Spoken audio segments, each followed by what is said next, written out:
Olá pessoal, aqui é o André Farias, sou diretor de tecnologia da Bluesoft e eu quero te convidar a conhecer o Acelerato para você poder organizar melhor o seu backlog e acompanhar a evolução do seu projeto num Kanban virtual. Entre agora mesmo em acelerato.com e crie a sua conta. Aproveite o papo reto.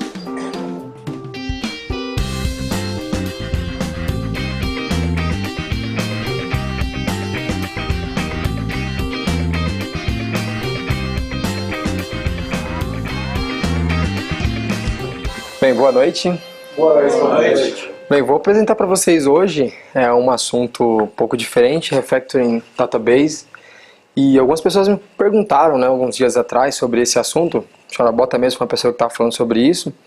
E embora seja um assunto já bem antigo, eu escrevi um artigo para a revista SQL Magazine, edição 81, isso faz, sei lá, uns 6, 7 anos, talvez. E o artigo foi capa da revista, está disponível lá para você poder ler o artigo completo lá na DevMedia, se você for assinante, lógico. Se não, você pode pedir para o Baldov, que ele falou que tem essa edição impressa na casa dele, ele pode te emprestar, que o artigo é muito interessante. Então, embora isso seja um assunto, como eu disse, já faz bastante tempo e tal, eu acho que vem bem a calhar para a situação que a gente está hoje, porque a gente está falando em refatorar o código, em melhorar a arquitetura e tal, e o banco acaba sendo sempre o nosso gargalo, a gente acaba sempre dependendo do banco, fica preso no banco. Então eu vou apresentar, não vai dar para falar tudo hoje, mas começando, colocando essa ideia de que dá para fazer refatoração de banco de dados de forma incremental, eu vou mostrar as técnicas para fazer esse tipo de coisa. Então, só para começar aqui, antes, quando você tinha lá o modelo Waterfall, você tinha que pensar em todo o banco de dados antes de você começar a desenvolver. E aí você tinha aquele mesmo problema, chega no final, o cliente fala, não é isso que eu queria, daí fica mó difícil de você conseguir alterar, tinha que pedir pro DBA, e aí o cara ficava bravo pra caramba, e enfim, você acaba fazendo gambiarra, tá? E depois, surgiu-se com Azure, e tal, a ideia de você ter o banco de dados evoluindo conforme você vai evoluindo também o software. A gente tem um pouco disso aqui, porque o nosso banco ele vai crescendo conforme a gente vai tendo as iterações, conforme a gente vai criando coisas, só que a gente ainda tem um problema. Porque o que eu vou falar para vocês aqui não é só crescer o banco, mas é evoluir. E evolução e crescimento são coisas diferentes. Porque eu posso ir lá e colocar uma tabela nova, colocar uma coluna nova, e eu estou aumentando o banco, eu não estou evoluindo. A evolução é quando eu vejo que uma coisa não faz mais sentido daquela forma e eu então refatoro de forma que faça sentido agora na minha nova realidade. E dá para fazer isso? Dá, não é muito fácil, mas como eu disse, a gente vai ver como fazer essas coisas. Um pouquinho do conceito de refatoração, de refactoring. Usar o conceito do Matt Fowler, que diz o seguinte, que o refactoring é um processo de alteração do sistema de software, de modo que você altere o comportamento externo, mas você não mude o código, ou seja, você melhorou a estrutura interna, mas o comportamento continua igual, fica meio que transparente. E do banco de dados, isso resume-se em você fazer pequenas mudanças no banco de dados, então em tabelas, em view, em triggers, nem em objetos do banco de dados, que melhora o designer, só que você não altera a semântica, ou seja, o significado dos dados. E conceitualmente, refactoring de banco de dados ele é mais difícil que refactoring de código. Por quê? Porque o refactoring de código você só precisa manter a semântica comportamental. Então o comportamento do código tem que continuar igual. No de banco de dados, além de manter o comportamento, você tem que manter os dados. Você vai alterar, só que os dados precisam continuar lá existindo. Então é um pouco mais difícil. Então a informação tem que continuar. E a gente tem alguns desafios, como por exemplo, essa situação aqui que você tem um modelo complexo, você tem um banco de dados, e daí você tem mais de um sistema acessando o mesmo banco de dados, você tem dependências externas, você tem interfaces, você tem ferramentas de ORM, e outros bancos de dados também que pegam informação ali. Nós já chegamos numa situação dessa, por exemplo, a gente tem o BI espetado ali pegando informação, a gente já tem o banco de dados do RP, só que tem o banco de dados do Tornado, por exemplo, banco de dados do Tornado, tem a aplicação do Tornado, tem a aplicação do RP, você tem outras aplicações que estão constando a mesma informação. E quando você precisa fazer uma mudança dessa, você tem que garantir que esses caras todos que estão acessando vão continuar funcionando, certo? E às vezes você não tem domínio sobre esses caras externos, né? Ou quando tem, é meio difícil de mudar. Então é um desafio, tá? Tá, e o que você pode refatorar? O que deve ser refatorado? Um exemplo, classe genérica, né? Então, a gente usa bastante a pessoa, porque pessoa, quando vem na tua mente, pô, tem que ter uma tabela pessoa, e daí eu derivo todos os tipos de pessoas do universo, né? Cliente, fornecedor, não sei o que e tal. Só que tem que tomar cuidado, porque às vezes você vai colocar informação na tabela pessoa que é específico de um tipo, e aí acaba essa informação ficando lá, aquela coluna ficando nua a vida toda, e você preenche em algumas situações. Então, esse tipo aqui, por exemplo, eu estou falando que isso é uma pessoa, mas eu estou colocando cliente, nome e razão, eu estou colocando número de dependente, nome do pai, nome da mãe. Pô, mas se isso aí for um fornecedor, por exemplo, o que isso não? O que eu vou botar no nome do pai, nome da mãe do cara? Né? O que eu vou colocar, por exemplo, o número de dependente do cara, entendeu? Então, essas tabelas genéricas, a gente tem que tomar cuidado, porque a gente é meio que tentado a colocar as coisas aqui, sem pensar que isso daí um dia vai precisar mudar. E essa é uma situação que talvez quando começou só tinha cliente, então beleza. Só que agora não tem mais só cliente, tem outras coisas, então a gente precisa refatorar, não pode deixar desse jeito. Se a gente só for colocando coluna, a gente vai só piorar o modelo.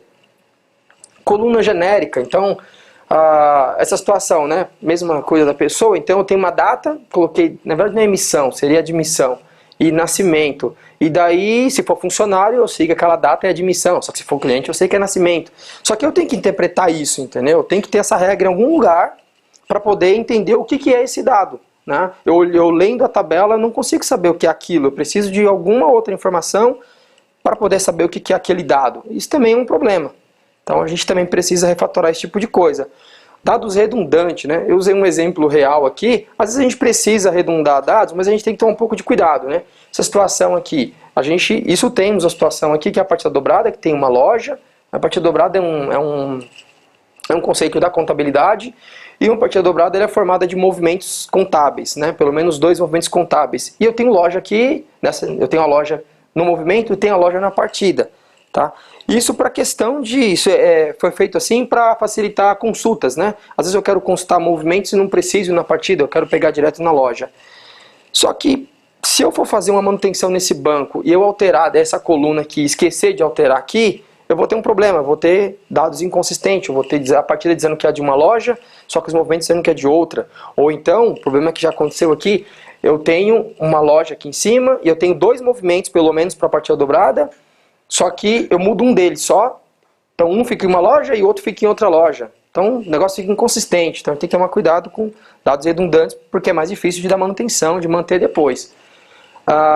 Tabelas com muitas colunas, né? Então eu tenho mais uma vez a tabela pessoa e eu tenho endereço. Endereço, rua, número, cidade, depois aí eu vou precisar, agora o cara pode ter 2 endereços, daí eu vou lá, endereço rua 1, endereço número rua 2, aí eu ponho o terceiro e vou só enfiando coluna lá.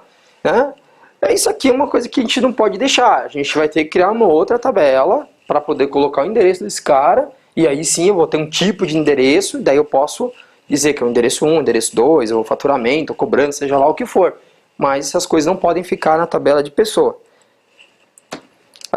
E tabela com muitas linhas também. Isso causa problema de desempenho, né? Porque chega uma hora que que fica sustentável. Você não consegue mais fazer consulta naquela tabela. Às vezes, o montante de dados que você vai pegar é pequeno, só que aquilo está numa imensidão tão grande que para o banco poder consultar aquilo, ele fala, meu, aí você vai lá, cria índice, ele fala, daí dá risada, ele fala, eu vou ter que procurar em tantas coisas para poder achar o que você quer, que é mais fácil eu ler tudo, né?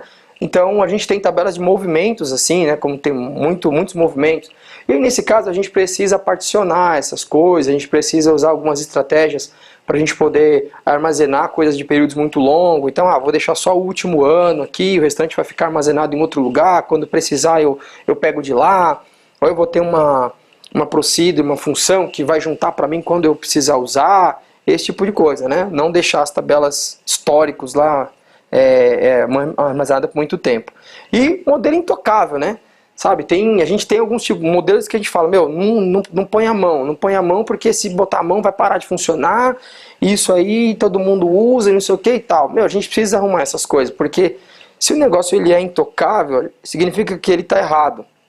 a gente deveria ter segurança de falar assim, não, eu quero fazer uma coisa nova. Beleza, vai lá e faz, né? Quando a gente tem esse medo de colocar a mão, é porque tem algum problema.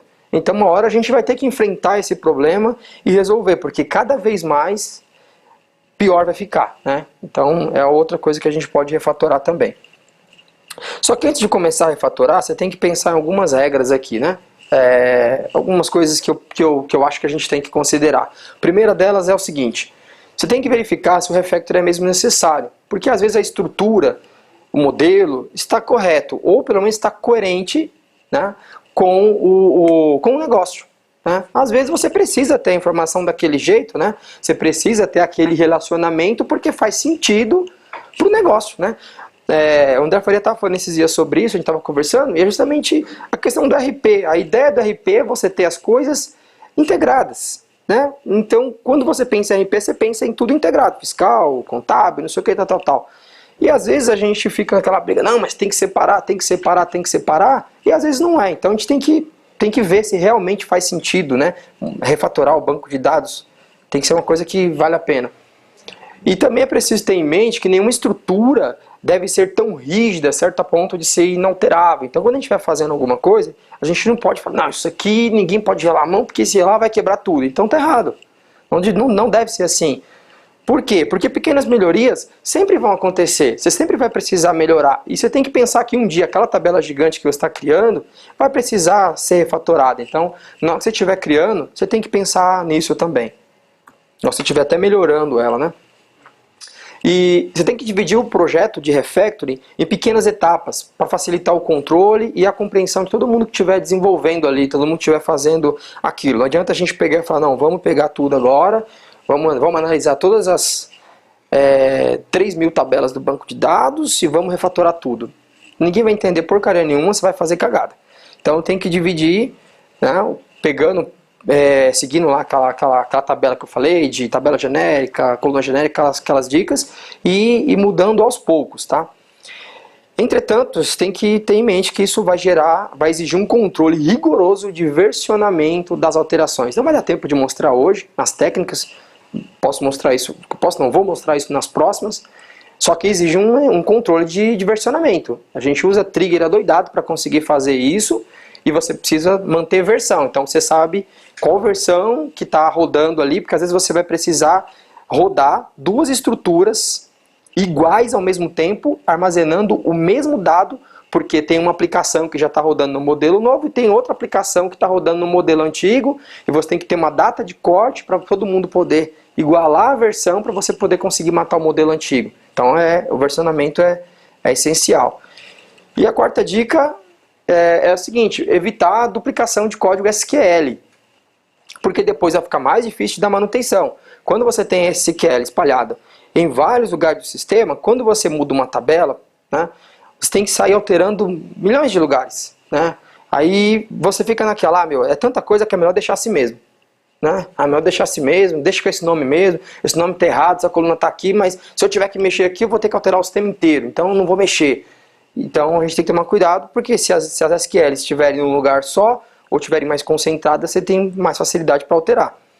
E também utilizar framework de persistência para você encapsular os dados, porque vai te ajudar para fazer essas alterações, porque aí você muda a entidade, você não tem que sair caçando num monte de lugar onde transforma os dados lá, né? Tem um framework para fazer isso para você. Tá? Bem, as dicas de hoje são essas, tá? Depois se tiverem alguma dúvida, vocês podem me procurar, e nas próximas eu explico então as técnicas, como que a gente faz essas coisas aí, beleza? Obrigado!